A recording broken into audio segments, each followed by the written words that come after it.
വെറും 10 സെക്കൻഡുകൾക്കുള്ളിൽ ഇംഗ്ലീഷ് ഭാഷയിലെ ഏറ്റവും കോംപ്ലിക്കേറ്റഡ് ആയിട്ടൊരു ഭാഗം ഞാൻ നിങ്ങളെ ഇന്ന് പഠിപ്പിക്കാൻ വേണ്ടി പോവാണ്.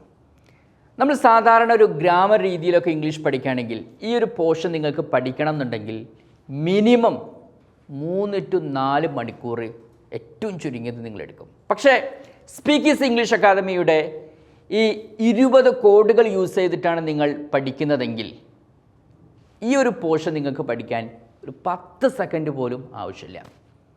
അപ്പം ഞാനിത് ഭയങ്കര ഒരു ചാലഞ്ചിങ് കൂടി ആയിട്ടാണ് നിങ്ങളെ മുമ്പിൽ ഇത് പ്രസൻറ്റ് ചെയ്യുന്നത്. അതായത് ഇംഗ്ലീഷ് ഭാഷ പഠിക്കണം എന്നുണ്ടെങ്കിൽ നമ്മൾ ഇത്ര കഷ്ടപ്പെട്ട് കോംപ്ലിക്കേറ്റഡ് ആയിട്ടൊന്നും അപ്രോച്ച് ചെയ്യേണ്ട ഒരു ആവശ്യമില്ല.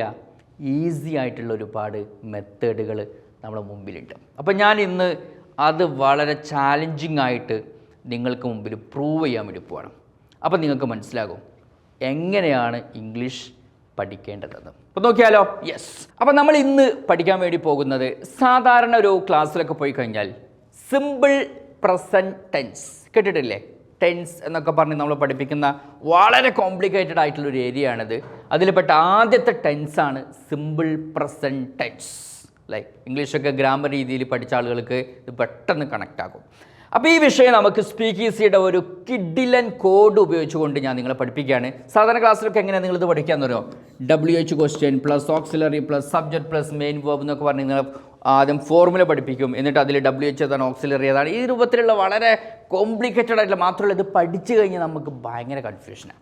ഇതിലാദ്യം WH ആണോ വരിക, പിന്നെ ഓക്സിലറി ആണോ വരിക, സബ്ജക്റ്റ് ആണോ? അപ്പോൾ ഈ രൂപത്തിലുള്ള ഒരു കൺഫ്യൂഷനും ഇല്ലാതെയാണ് ഇന്ന് ഞാൻ നിങ്ങൾക്ക് മുമ്പിൽ ഈ പുതിയ കോഡ് സിസ്റ്റം പ്രൂവ് ചെയ്യാൻ വേണ്ടി പോകുന്നത്. ഓക്കെ, അപ്പോൾ അതിന് വേണ്ടിയിട്ട് ഇപ്പോൾ നമുക്കിതൊക്കെ ഉണ്ട് മറക്കാം.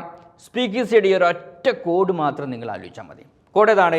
ഇതാ, ദുശ്ശീലം. യെസ് അല്ലേ, ദുശ്ശീലം. അപ്പോൾ ഈ കോഡിന് 2 പാർട്ടുണ്ട്. ഫസ്റ്റ് പാർട്ട് ഡു എന്നുള്ളതാണ്, രണ്ടാമത്തെ പാർട്ട് ശീലം എന്നുള്ളതാണ്. ഇതോടുകൂടി കാര്യം കഴിഞ്ഞു. അതായത് നമ്മുടെ ശീലങ്ങളുണ്ടല്ലോ, നമ്മുടെ ഹാബിച്വൽ ആക്ഷൻസ്, നമ്മൾ സ്ഥിരമായി ചെയ്യുന്ന എന്ത് കാര്യങ്ങൾ നമുക്ക് ഇംഗ്ലീഷിൽ ചോദിക്കണം എന്നുണ്ടെങ്കിൽ ഏത് ഉറക്കത്തിലും നിങ്ങൾ പറയണം, അതിൻ്റെ ഫ്രണ്ടിൽ ഡു ചേർക്കണം.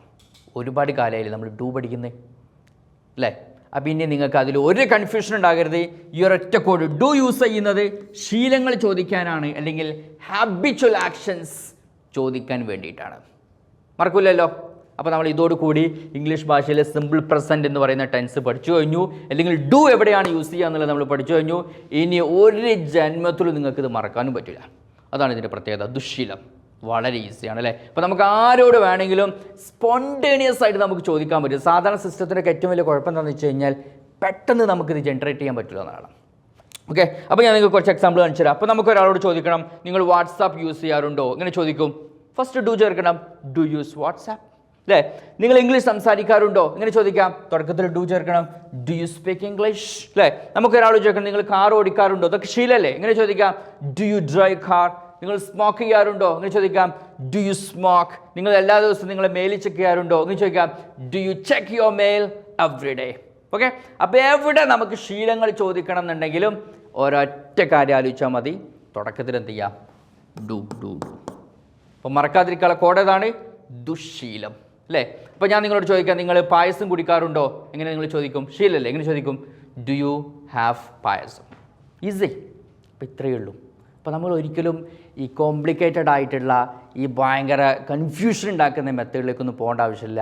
വളരെ കുറഞ്ഞ സമയം കൊണ്ട് ഇപ്പോൾ സ്പീക്കീസിലൊക്കെ ആണെങ്കിൽ ഈ 20 കോഡ് പഠിച്ചു കഴിഞ്ഞാൽ നമുക്ക് ഇംഗ്ലീഷ് കഴിയും.